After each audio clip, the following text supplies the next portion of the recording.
Hello friends, welcome to my channel. In this video, I'm gonna show you how to delete your Facebook account. It's easy, so here we go. First, open Facebook app and log into the Facebook account that you are going to delete.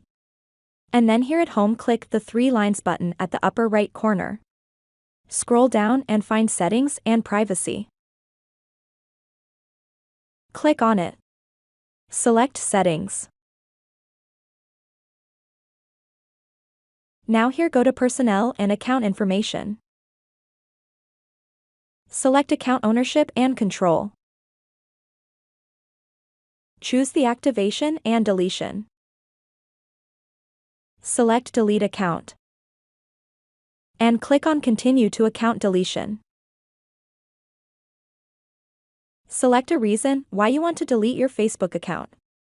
But you can skip that and go directly to account deletion.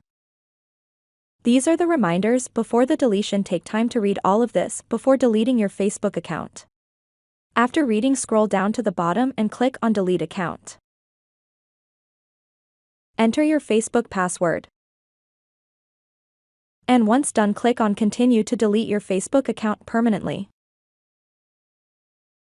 Hope you guys enjoyed the video. Please subscribe to my channel, share this video with your friends.